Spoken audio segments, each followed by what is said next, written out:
আবারও বন্যা পরিস্থিতির খবর।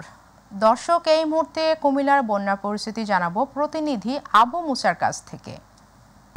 ধন্যবাদ আপনাকে। আমরা আছি এই মুহূর্তে কুমিল্লার যে বুড়িচং উপজেলার নানুয়ার বাজার এলাকায়। এই জায়গাটিতে আপনারা দেখছেন আসলে কুমিল্লার যে বুরবুরি এলাকায় ভাঙনের সৃষ্টি হয়েছে, ঠিক ভাঙনের প্রবেশ দ্বারে হচ্ছে এটি। এখানে কিন্তু প্রচুর পরিমাণে পানি যাচ্ছে। আপনাদেরকে যেটি বলছিলাম কিছুক্ষণ আগেও, আমরা মাই টিভির দর্শকদেরকে জানানোর চেষ্টা করেছিলাম এখানকার সর্বশেষ পরিস্থিতি। আমরা দেখছি এখানে কিন্তু আশপাশের যে বাড়িঘরগুলো রয়েছে, বাড়িঘরগুলোতে যেই মানুষজন আটকা পড়েছে, আটকা পড়া মানুষজনদেরকে কিন্তু আমরা দেখছি এখানে স্পিড বোট কিংবা যে সমস্ত নৌকা রয়েছে, ইঞ্জিন চালিত বিভিন্ন নৌকা, স্পিড বোটের মাধ্যমে কিন্তু যারা স্বেচ্ছাসেবী রয়েছে, সাধারণ মানুষ রয়েছে, তারা দূর দূরান্ত থেকে অনেকেই নৌকা নিয়ে, স্পিড বোট নিয়ে আসছেন এবং এই মানুষগুলোকে উদ্ধার করার চেষ্টা করেছেন।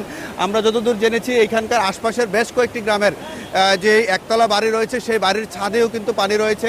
আশপাশের যে টিন কিংবা কাঁচা পাকা বাড়িঘর রয়েছে, এই বাড়িঘরের মানুষগুলো কিন্তু কাল রাত থেকেই কিন্তু এই একতলা কিংবা দোতলার ছাদের মধ্যে অবস্থান করেছেন এবং অনেকের মধ্যে এখন পর্যন্ত খাবার পৌঁছায় নাই। উদ্ধার কাজ একেবারে মানে পুরোপুরিভাবে চলছেন না। এখানে স্বেচ্ছাসেবী কিংবা সাধারণ মানুষের পক্ষ থেকে বিচ্ছিন্নভাবে কিছু জায়গায় উদ্ধার কাজ চলছে। প্রশাসনের পক্ষ থেকে কিন্তু তেমন কোনো উদ্ধার অভিযান পরিচালিত হচ্ছে না বলে আমাদেরকে স্থানীয়রা জানিয়েছেন।